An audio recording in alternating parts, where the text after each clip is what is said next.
রাত পোহালে শেষ হচ্ছে দীর্ঘ ১৭ বছরের অপেক্ষা। ২০০৮ থেকে ২০২৫ দীর্ঘ ১৭ বছর পর যুক্তরাজ্য থেকে নিজ মাতৃভূমিতে ফিরছেন বিএনপির ভারপ্রাপ্ত চেয়ারম্যান তারেক রহমান। তার এই ঐতিহাসিক প্রত্যাবর্তনকে ঘিরে শেষ মুহূর্তের প্রস্তুতি সম্পন্ন করতে ব্যস্ত বিএনপি।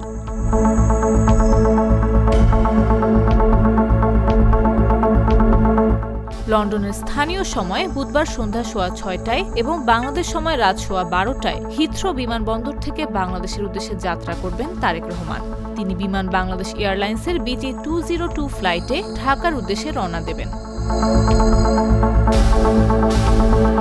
সবকিছু ঠিক থাকলে বৃহস্পতিবার দুপুর ১২টায় স্ত্রী কন্যাকে নিয়ে হযরত শাহজালাল আন্তর্জাতিক বিমানবন্দরে অবতরণ করবেন তিনি।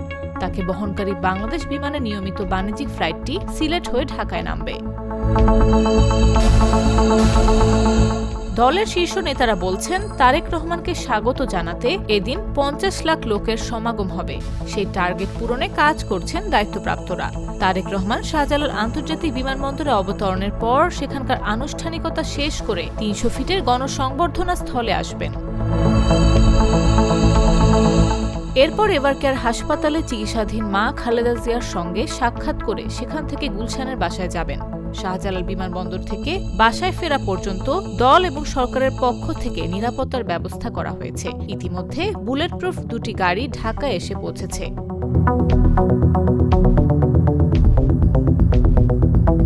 তার নিরাপত্তার জন্য চেয়ারপারসন সিকিউরিটি ফোর্সের পরিধি বাড়ানো হয়েছে। এছাড়া দলের বিশ্বস্ত নেতাদের সমন্বয়েও একটি টিম গঠন করা হয়েছে।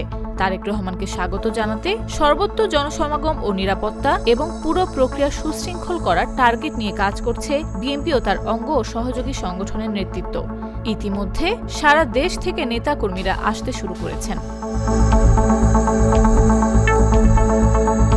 জানা গেছে, বিমানবন্দর থেকে বনানী ও কাকুলি হয়ে সরাসরি কুড়িল বিশ্ব রোড সংলগ্ন ৩০০ ফিট এলাকায় নির্মিত সংবর্ধনা মঞ্চে উঠবেন তারেক রহমান। সেখানে লাখো নেতাকর্মী ও সমর্থকদের উদ্দেশ্যে ভাষণ দেবেন তিনি। নিউজ ডেস্ক, জাগো নিউজ।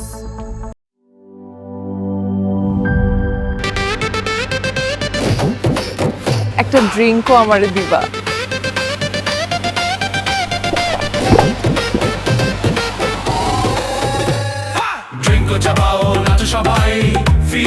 ড্রিঙ্কো হাতে তোমার বিয়ের, হলুদের অথবা রিসেপশনের নাচের ভিডিও #ড্রিঙ্কো দিয়ে শেয়ার করে জিতে নিতে পারো সিঙ্গাপুর হানিমুন ট্রিপ।